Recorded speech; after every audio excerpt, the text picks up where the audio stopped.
नदी उभा आहे तिथे.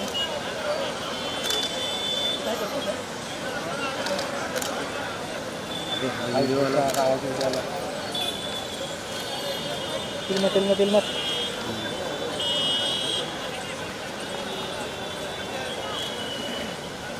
मी ये साईड आहे. उठाने म्हणता उठा.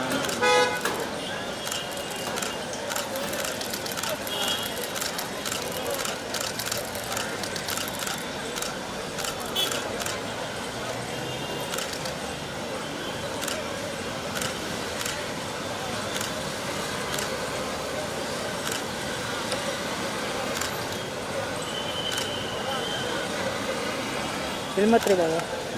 हिलना पड़ेगा भाई. ये सर तिकडे थोडा आशिष.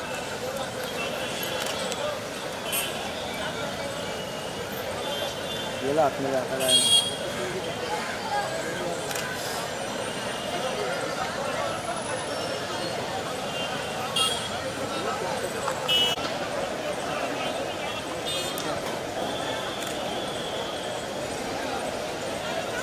बंदूक झाडतात ते बघा. हा करतो.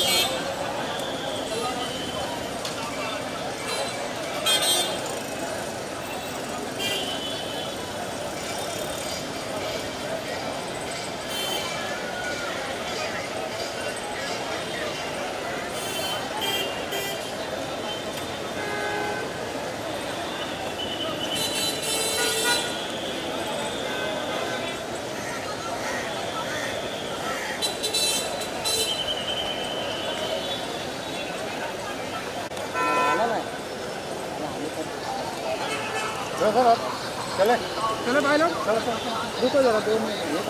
वो मिट्टी डाल देगा ना. चलो भाई ले लो लास्ट स्टॉप ले लो उसमें निकल. हेलो नहीं नहीं नहीं क्यों ये मयूर वीडियो बनाओ video.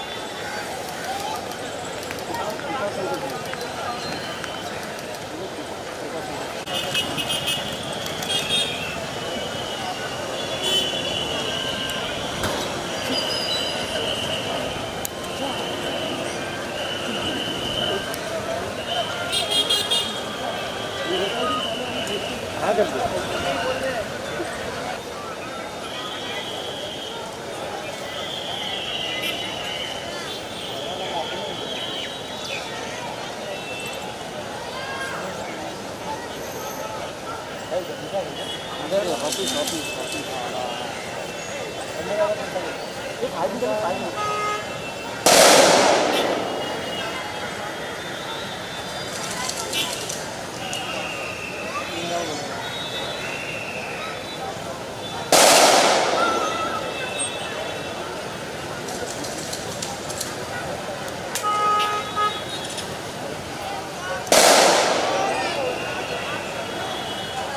of the things I've always said on Twitter.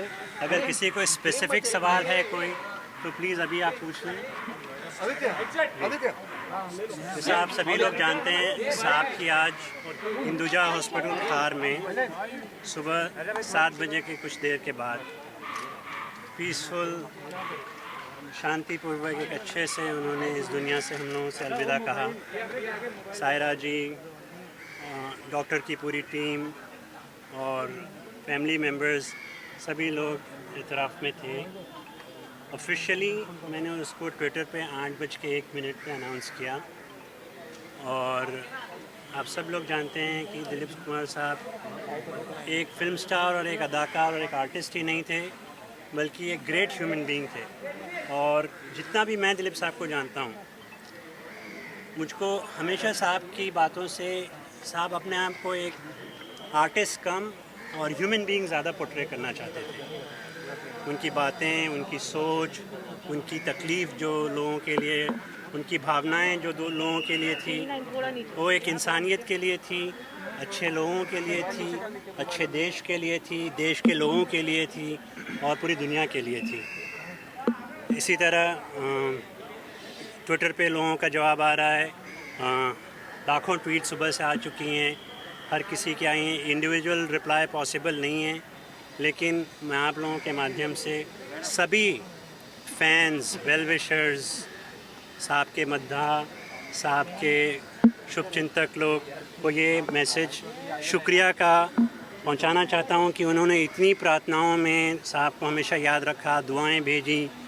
हमारे प्रधानमंत्री श्री नरेंद्र मोदी जी ने सुबह 8:30 बजे ही कॉल करा, सायरा जी से उनकी बात हुई, और हज़ारों लोगों के जो मैसेजेस और फ़ोन कॉल्स आ रहे हैं वो तो आप सबको पता होगा ट्विटर पे।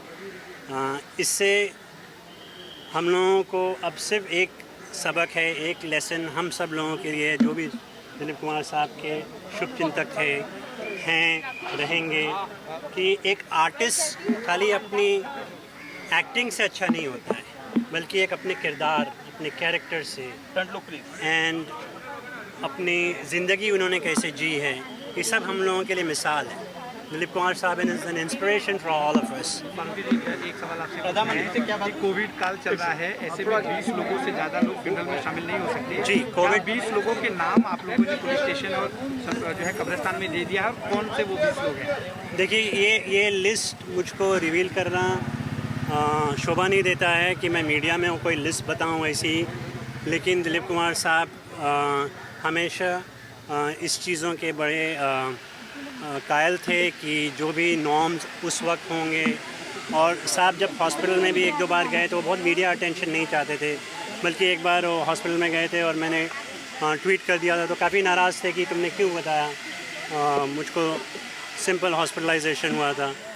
तो कुछ स्पेकुलेट करना किसके नाम गए किसके नाम नहीं, लेकिन मैं आप लोगों के मीडियम से ये सबको बताना चाहता हूँ कि कोविड के पूरे नॉर्म्स फॉलो किया जाए। कोविड प्रोटोकॉल्स जो मुंबई सिटी में है, महाराष्ट्र में है, उसको फॉलो किया जाए। बीएमसी के जो आज लॉज हैं इस वक्त बैरियल के और कोविड के तहत, वो वी शुड फॉलो। 20 लोगों के नाम आप लोग ने दे दिए हैं या नहीं? मैं आपको कुछ नहीं बता सकता हूँ इस बारे में।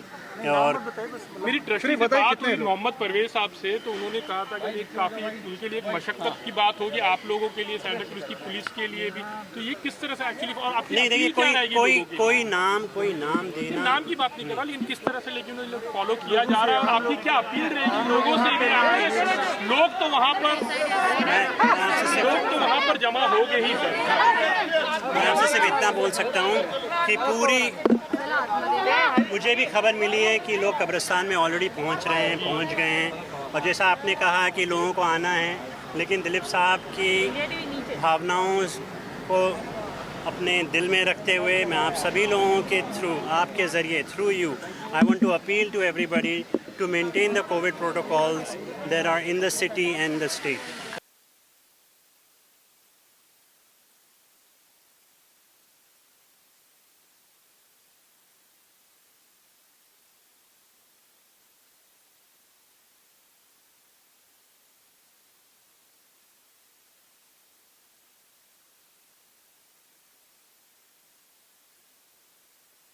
देखिए, ऐसा है, मैं तो ये मान ही नहीं रहा हूं कि दिलीप साहब आज हमारे बीच में नहीं है। एक उनकी फिल्म थी अमर, अमर का हीरो अमर है। कोहिनूर का हीरो जो है वो इस इंडस्ट्री का कोहिनूर है। कोहिनूर की चमक कभी कम नहीं हो सकती, और अमर कभी मर नहीं सकता, क्योंकि दिलीप साहब ने अपना काम मेहनत से नहीं किया। दिलीप साहब ने अपना काम तपस्या से किया। दिलीप साहब ने अपना काम आराधना से किया। दिलीप साहब ने अपना काम इबादत के तौर पे किया। यही वजह है कि आज उनके जो प्रशंसक हैं, उनके जो परस्तार हैं, आज उनकी इबादत करते हैं। लोग उनकी कला की पूजा करते हैं, क्योंकि उन्होंने काम को पूजा समझ के किया। तो मैं यही कहूँगा कि पैसे के लालची नहीं थे वो। अगर किसी चीज़ की लालच थी उन्हें, तो वो थी अच्छे काम की, वो थी अच्छे स्क्रिप्ट की, और जो सबसे बड़ी उनमें क्वालिटी थी ना कहने की। ना कहने की कि अगर स्क्रिप्ट समझ में नहीं आ रहा है, अगर रोल समझ में नहीं आ रहा है तो ना कह दो। इसीलिए साल में एक फिल्म करते थे, और मुझे अच्छी तरह याद है, ये 1968 की बात है। उनकी फिल्म संघर्ष लगी थी, तो कैपिटल सिनेमा है CSMT के सामने, वहाँ मैं एडवांस बुकिंग के लिए टिकट लेने के लिए गया। सुबह 7 बजे मैंने लाइन लगाई और 2 बजे तक मेरा नंबर नहीं आया और एडवांस बुकिंग बंद हो गई। ये क्रेज था उस शख्स का। ऐसी नहीं, जिस तरीके से रोम एक दिन में नहीं बना है, इसी तरीके से दिलीप कुमार जो है वो एक दिन में नहीं बना है। मुगल आदम जब लगी थी 3 दिन पहले से लाइन लगना शुरू हो गई थी। 3 दिन पहले से लोग रातों को सोते थे एडवांस बुकिंग के लिए, और 4-5 किलोमीटर लंबी लाइन होती थी। आप ये समझें कि बॉम्बे सेंट्रल से लेकर महालक्ष्मी तक लाइन लगती थी। अब ये कहाँ है?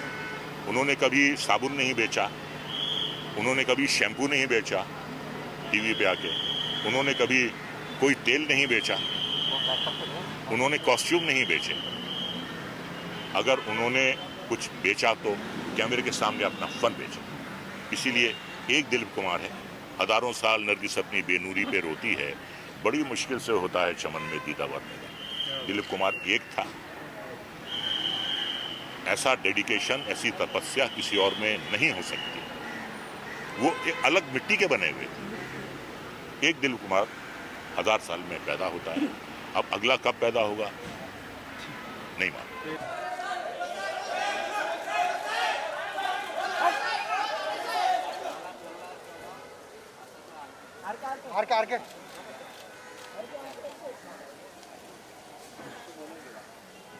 सर मेरा थोड़ा सा इनके साथ पर्सनल चक्कर है। मैं इनका फ़ैन नहीं हूँ, मैं इनका भक्त हूँ। मैं अपने आप को इनका हनुमान कहता था। मैं सायरा जी को भी कहता था कि ये मेरे राम है, मैं इनका हनुमान हूँ। और मैं अक्सर कहता था कि अगर आप सबसे ज़्यादा इश्क करते हैं इनसे सायरा जी, तो मेरा नंबर दूसरा लिख लीजिए। तो आइडल तो ये पूरी दुनिया के थे, मेरे लिए गॉड थे। मैं इनको एक्टिंग का गॉड मानता हूँ, मुझे गॉड ऑफ एक्टिंग। और आज मुझे लगता है कि भाई जैसे सब एक्टर जो हैं वो बाप चला जाता है तो कैसी फीलिंग होती है, घर का एक सबसे बड़ा चला जाता है, ऐसी फीलिंग मुझे आ रही है कि आपके घर की छत उड़ गई है, आप बिना छत के बैठे हुए हैं। बहुत सारे एक्टर्स हुए हैं अपनी अपनी जगह पे, बहुत सारे लीजेंड्स हुए हैं, और लीजेंड्स के ऊपर एक लीजेंड तो पिछले 100 साल में दूसरा दिलीप कुमार नहीं पैदा हुआ। और मैं दावे के साथ कह सकता हूँ कि अगले 1000 साल में दिलीप कुमार नहीं पैदा होगा। ये शख्सियत थी। जितने बड़े एक्टर उतने बड़े आदमी, उतनी तहजीब, उतने पढ़े लिखे, उतना रुतबा। और आपसे मिलें तो बिल्कुल हम्बल, आपको 2 मिनट में रिलैक्स कर दें, आपका हाथ पकड़ लें, आपके कंधे पे हाथ रख लें, तो आपको लगे ही नहीं कि आप इतने बड़े एक्टर से मिल रहे हैं। तो ये जो क्वालिटीज़ थी कि बड़े एक्टर के साथ साथ बड़ा आदमी होना और आम आदमी को रिलैक्स कर देना। जैसे मेरे ऐसे आदमी को वो भाम गए थे, लास्ट पिक्चर में हम काम कर रहे थे किला में, कि भाई ये नर्वस हो रहे हैं। तो डायरेक्टर से कहा कि भाई मुझे 2-4 रेसलें चाहिए करने के लिए। उन्होंने देख लिया मैं नर्वस हो रहा हूँ, तो मेरे कंधे पे हाथ रख के उन्होंने मुझे रिलैक्स करने के लिए 2-4 रेसलें की। फिर बोला मैं तैयार हूँ, मैं अभी करते हैं। और कभी भी सेट पे आके ये नहीं होता था कि मैं आ गया हूँ, मुझे सब आता है। वो फिर अपनी स्क्रिप्ट वैसे ही लेते थे जैसे पहली बार फिल्म कर रहे हो। उनकी जो मेहनत थी, जो लगन थी, जो डेडिकेशन था, जो सिंसियरिटी थी, वो ऐसे ही होता था जैसे पहली बार काम कर रहे हैं। तो बोलते थे हमारा काम 100% होना चाहिए, फिल्म ना चलना उसके हाथ में, हमारे काम में बेईमानी नहीं होनी चाहिए। तो ये सारी बातें मुझे देख के लगता था, मैंने कहा 50 साल 60 साल काम करने के बाद भी ये बोल रहे हैं। तो बोले नहीं यार, मैंने कहा आपने इतना काम किया, इतना अच्छा काम किया है। तो बोले नहीं यार, खुदा मेहरबान तो गधा पहलवान। स्क्रिप्टें अच्छी मिल गई, डायरेक्टर अच्छे मिल गए, तो उन्होंने मार मार के सिखाया हमको भी कहाँ आता था। अब भी करते हुए श्योर नहीं होते कि ठीक हो रहा है कि नहीं हो रहा, जब तक देख ना लें। तो ये सारी बातें आपको कहाँ मिलती है, वरना आदमी दिन भर मैं करता रहता है। उन्होंने कभी मैं लफ्ज़ यूज़ ही नहीं करते थे, और किस्से सुनाते थे इंटरेस्टिंग पुराने। एक बार ये हुआ, एक बार वो हुआ, तमाम किस्से सुनाते थे। और आखिर के दिनों में अपनी मदर को बहुत याद करते थे। हाँ, आखिरी दिनों में और मदर को याद करके इमोशनल हो जाते थे। तो मैं हैरान होता था यार, 80-85 का आदमी इमोशनल हो रहा है इस उम्र में मदर को याद करके, तो मेरी माँ ऐसी, मेरी माँ ऐसी। तो एक thank you sir, thank you.